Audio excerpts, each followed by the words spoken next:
Hello, I'm Sarah and we are going to be making this pile of yumminess, a baked bean and hash brown slice. Always a crowd pleaser and full of veggies too. So yes, let's get started. Excuse the kids all eating, but you get that. First thing we'll need to do is chop an onion. I have some stuff ready. Look Mum, I got organised again. I need my onion goggles. Now, before you judge me, I have sensitive eyes. I know what I look like. No, they're not prescription goggles. My vision is very impaired. I have to choose between watery eyes and potentially losing a finger. I choose potentially losing a finger. I have faith in my chopping ability. I should have branded ones. Cheaper ways, onion goggles. Right, and I'll just chuck them into a preheated frying pan with a bit of oil. Except I didn't preheat it, I'm heating it up now. Because you forgot. Right, now also into that frying pan I'm going to put some mince. I've got about $3.50 worth of mince here, so I'm going to chuck that in. I know I've got some subscribers who are vegetarian. I don't see any reason you can't put like a can of lentils in maybe instead of mince, but we like our meat. I should also mention to preheat the oven. It'll bake at about 175 degrees. Boom, boom. Mum, I think I bit the side of my mouth. That was silly. Right, so I've got the mince and the onion sizzling away, and Sam is now a unicorn. Now, I put in a can of tomatoes. I do not buy things like pasta sauce. I did used to use that kind of thing until I realised basically it's just tomatoes, maybe with a bit of garlic or herbs added, which is kind of easy to do yourself. So let's chuck a can of tomatoes in the mix.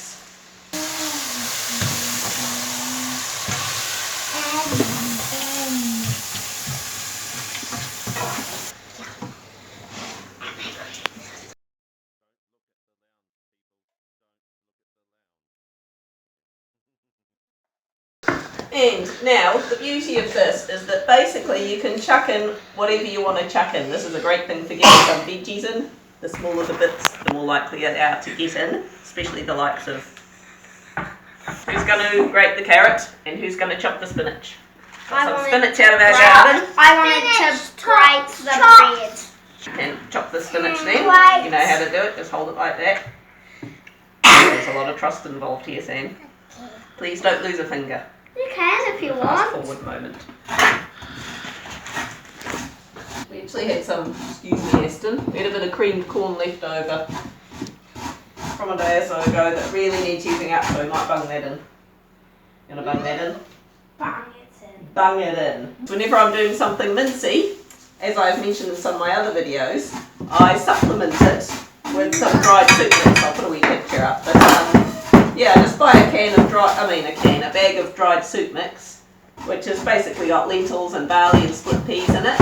And I cook it all up really well, let it cool down, and then just freeze it in portions. So I'm going to add that to supplement the mince, so you don't need... How big is that portion? It's about as big as the mince, so I'm guessing about 350 grams. And I like it. It actually adds a bit of bite to it. I quite like it. It does, yeah. If you're not big on this, then canned lentils actually work quite well in with the mince as well. You can't tell quite as much. With this you can tell it's been supplemented. But this is certainly a cheaper option, so that's what I do. So I'm going to bung that in while those two are busy. Do my boy. Going to put a teaspoon of garlic in. Can I have a taste?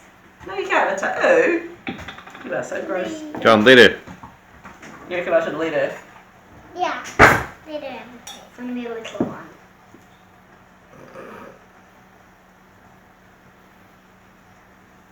Yum, more. You're faking it. I want to taste. You really want to It's taste? delicious. Are you sure? It's delicious. Show the camera your face. Do you need a taste of garlic, Sam? No. We have one wise child. 1 out of 3 ain't bad. Per one. I'll chuck these in. There it goes. And Yeah, normally I actually chop it up even smaller than that, but you get the help you pay for. And just turn the heat down. I get a square container, sort of like that, for going in the oven. Yes, Hash browns. I find these bags are the cheapest. I have tried so many times to make my own hash browns, and I have failed so many times. And I've been through that many potatoes that I think it ends up just cheaper for me to buy them. Hash browns go in a single layer on the bottom of the baking dish. That's where you guys come in.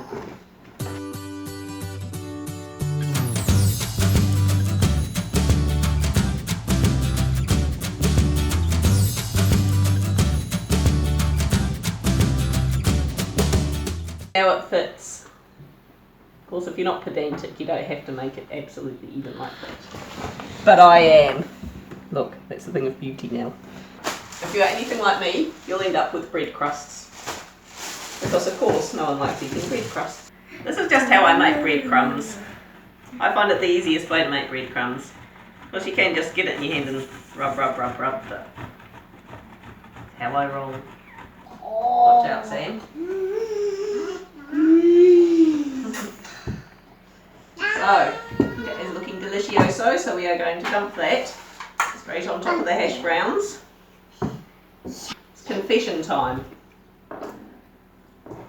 This is the second time I've attempted to do this video. The first time, I kind of wish I'd kept it for the sake of an outtake or something. I made all this, and then I put the cheese and breadcrumbs on top, and then I thought, there's no baked beans in this, what have I done with it? So I thought, alright, that's fine, it could be a bit of a blooper video, that's fine, it's still salvageable.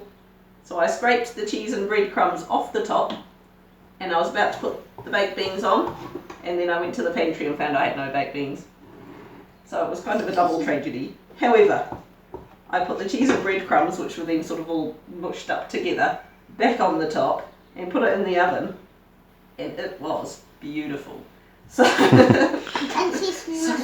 there you go, there is an alternative if you don't happen to have baked beans.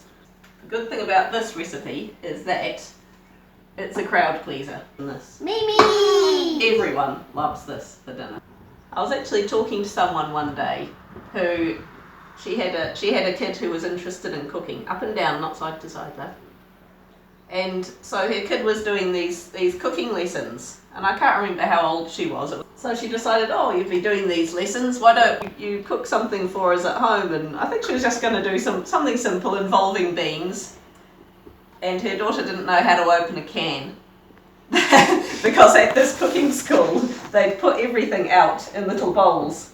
So they taught them how to cook everything, but she didn't know how to work a can opener. Just go on it as even this layer as you can. Now I just get these oat baked beans, they're about 85 cents a can. Olivia, can I do that? Thank you.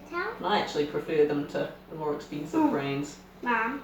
You can get cheaper baked beans, like value brand, but they just seem like they're mostly water. It did say one. You know, I used to eat raw baked beans for lunch. Your dad used to consider cooked baked beans to be a gourmet dinner. Gourmet beans are ones that have been heated. On top of the beans, we want to sprinkle the breadcrumbs. Sprinkle some on. And you can sprinkle some on as well. Try and be nice and Me even. too. Me too. Well, you're meant to be grating that. How did it get in pieces? That's How did that happen? That's the power. Ow! Of Aston. The power of Aston. By the power of Aston. The cheese power of turned up Aston. in chunks everywhere. I'm sprinkling the cheese on top of here. I'm actually going to put a little bit more cheese on. because the husband was right. Yep, you can hold it with me. And I have something to say. Right, yes, you may say I have it. something to say to you. Hello, Max. Yes. And that can now go in the oven. Sort of in about the middle-ish row. Mum, can we have the breadcrumbs left over? Yes, you may now eat whatever's left on the